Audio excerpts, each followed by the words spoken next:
Welcome back, everybody, to Kitchenorama. I don't know if you've missed me, but I have certainly missed you guys. If you don't find me on YouTube, this is where I might have been busy. With Valentine's Day around the corner, everything is about chocolates, everything is red in color, right?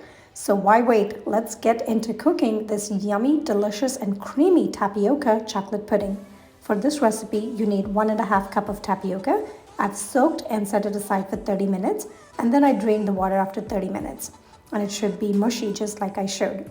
Then I took some sliced almonds and cashews and roasted them till they were golden brown using some butter or ghee. I'm using Eagle brand fat-free sweetened condensed milk. I'm using a half a cup measure for some baking cocoa. Now this is a Dutch processed dark chocolate powder. And I'm going to be using a measuring cup. I need some half and half, roughly about a cup. 1.5 cup of, I'm using organic 2% milk, and some sugar based on how sweet you want your pudding to be. Let's get going. If you have an Instant Pot, turn on the saute mode. If you do not have an Instant Pot, this recipe can come quickly together under 20 minutes in a thick bottom pan. Once your Instant Pot is warmed up, add about 1.5 cup of 2% milk. I'm using organic milk here. And then you can go ahead and add roughly about 1 cup of half and half. Now half and half is just whole milk plus a little extra cream. This gives a good thick creamier texture to your recipe. Now go ahead and keep stirring it. You want to make sure that the milk doesn't stick to the bottom and nothing burns. And once your milk warms up, then what you're going to do is you're going to go ahead and start adding your ingredients in there. Now my milk has warmed up. I'm going to go ahead and take the sweetened condensed milk. This is fat-free, so I have tried to keep this recipe as nutritious as possible, trying to limit the use of sugar. I know a lot of people are trying to watch their sugar content. And a little bit of a warm milk really helps in bringing and blending that condensed milk really well. As you can see, the shade of your milk starts changing, it starts getting thicker. And once everything is mixed well together and you know that nothing is sticking to the bottom and your condensed milk is evenly distributed in the warm milk, at this point, you are going to go ahead and start adding. Now, you don't want to add, some people do like to add chocolate powder right at this stage. I'm not a big fan of adding chocolate powder right at this stage. I'm going to add it later. I added half a cup of sugar, and I'm going to go ahead and add all the roasted nuts that I have with a little bit of ghee. And I'm going to give everything a stir. So in this pan right now, we have half and half. We have 2% milk. We have the sweetened condensed milk. We have half a cup of sugar. And we have our roasted nuts, everything blending in together. Once everything starts coming a little warmer, we're going to go ahead and add our soaked tapioca. Now there is no water. I have drained this tapioca after 30 minutes of soaking. The longer you soak, the creamier and better it gets. But if you're pressed for time, at least soak it for 30 minutes. Now once it comes together, you're going to go ahead and put your lid back on, pressure valve sealed, and manual mode for 3 minutes. That's exactly, you heard it right. 3 minutes is all you need to get this recipe together. Let it self-release. You don't want to pressure release before it's ready.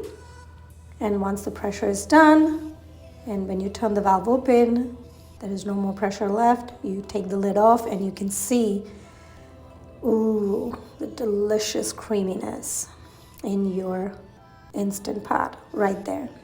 And if you can, I'm going to try to show you guys here, the tapioca becomes translucent. There might be a little bit of whitish color right in the middle, but the rest of the tapioca becomes very translucent. Now this tells you that your tapioca is roughly about 80% cooked. Now the remaining heat in your Instant Pot is enough to finish the cooking process for the tapioca. At this point, you're going to go ahead and add your magical ingredient, which I like to call, I am in love with this Dutch processed dark chocolate powder. It has a bitter taste to it, which I'm a big fan. I'm taking half a cup. Now this is my half cup measure. I'm going to go ahead and add half a cup of dark Dutch processed chocolate, and I'm going to start stirring it. Now you have to make sure there are no lumps. So if you're more comfortable using a whisk at this point, you can do that. You can always mix it well together. And if you start seeing any lumps forming, just push it against the side of your Instant Pot and start mushing it up together. Go ahead and start mixing it. And look at that nice, creamy, dark, chocolatey pudding coming together. And it smells absolutely delicious. If you have all your ingredients handy, you can get this recipe done in 10 minutes. The best way to serve this recipe is chilled. But if you're someone who likes your pudding at room temperature, go for it. The tapioca starch is a great ingredient and it helps in thickening your pudding.